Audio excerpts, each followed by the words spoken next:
সবাইকে জানাই high and hello. তো অনেক দিন পর কিন্তু আবারও তোমাদের সাথে একটা নতুন মিনি ব্লগ নিয়ে চলে আসলাম। ভাবছি এখন থেকে একটু শর্ট শর্ট করে মিনি ব্লগ দেওয়ার তোমাদের চেষ্টা করব, কারণ তোমরা এত পরিমাণ আমাকে ভালোবাসা দিচ্ছ এই মিনি ব্লগগুলোতে। তো আজকে যেহেতু শনিবার আর আমাদের বাড়িতে কিন্তু নিরামিষ খাওয়া হয়, কাদের কাদের বাড়িতে শনিবার নিরামিষ খাওয়া হয় অবশ্যই কিন্তু জানি। আর এইদিকে দেখো মা কিন্তু আজকে বলে একটা ভেজ রাইস মতন করবে, যার মধ্যে পনির ছিল, আলু তো বাঙালিদের ফেভারিট যেটা থাকবেই, সেটা আলু তো দেওয়া ছিল, পরে তোমাদের দেখাবো।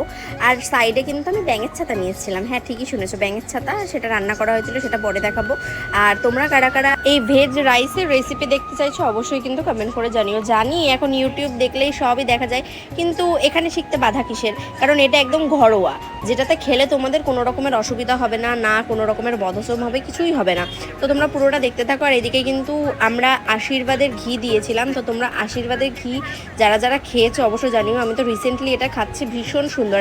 আর এদিকে দেখো আমার মা কিন্তু আলুগুলোও সেদ্ধ করে নিয়েছিল। এই যে বড় বড় আলু, এইগুলো ভেজ বিরিয়ানি হোক বা নন ভেজ হোক ভীষণ ভালো লাগে সত্যি কথা বলতে। আর এইদিকে দেখো মা আরও দিয়েছিল, এই যে এখন আমি দেখতে পাচ্ছি, তখন আমি ভয়েস ওভার দিয়ে দিতে ভুলে গেছিলাম, এর মধ্যে পনির দিয়েছিল, সোয়াবিন ছিল এর মধ্যে, আর এর মধ্যেও কিছু কিছু ছোটো ছোটো করে আলু দেওয়া ছিল।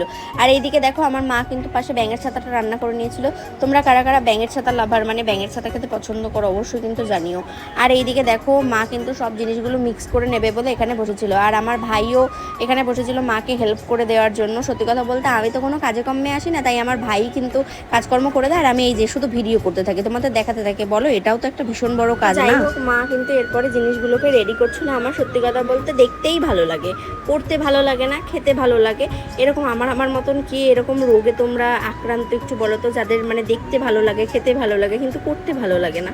হ্যাঁ আমার সেরকম, আমি এই রোগে বহুদিন ধরে আক্রান্ত, সেই জন্য আমার মার কাছে সব সময় মুখ, তারপর কি বলবো, গালাগালি সব কিছু খাই, তাতেও আমার কোনো গায়ে লাগে না, কারণ আমার গাটাও এখন গন্ডারের মতন শক্ত হয়ে গেছে। তো এরপরে দেখো মা এর মধ্যে কিন্তু আতর, তারপর কেওড়া জল, এই সবগুলো দিয়ে নিয়েছিল।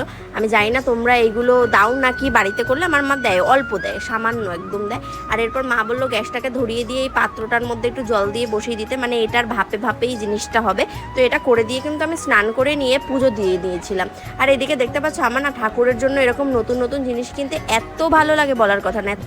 এই দুদিন আগেই আমি স্মার্ট পয়েন্টে গিয়ে নতুন এই ধূপকাঠিগুলো দেখেছিলাম, হয়তো তোমরা এর আগে দেখেছো, কিন্তু আমি এরকম স্টাইলের ধূপকাঠি প্রথম দেখেছি, যেটা দেখে আমার ভালো লেগেছিলো। কালকে আমি আবার স্মার্ট পয়েন্টে গিয়ে ধূপকাঠিগুলো কিনে নিয়ে এসেছি। আর এদিকে এটা দেখতে পাচ্ছ, এটা ঘিয়ের প্রদীপ, দেখতে পুরো বাতাসার মতো, আর স্মেলটাও খুব সুন্দর। তোমরাও কিন্তু চাইলে একবার ট্রাই করে দেখতে পারো। আর এরপরে দেখো পুজো দিয়ে কিন্তু কিছুক্ষণ পরে আমি খেয়ে নিয়েছিলাম, কারণ আমি সকালবেলাতে সেরকম কিছুই খাই না, মানে জাস্ট একটা অ্যাফ্রেশ ছাড়া আমি আর কিছুই খাই না, সেই কারণে আমি দুপুরবেলাটা অন্যান্য দিন তাড়াতাড়ি খেয়ে নিই, কিন্তু আজকে আমার অনেকটাই লেট হয়ে গেছে।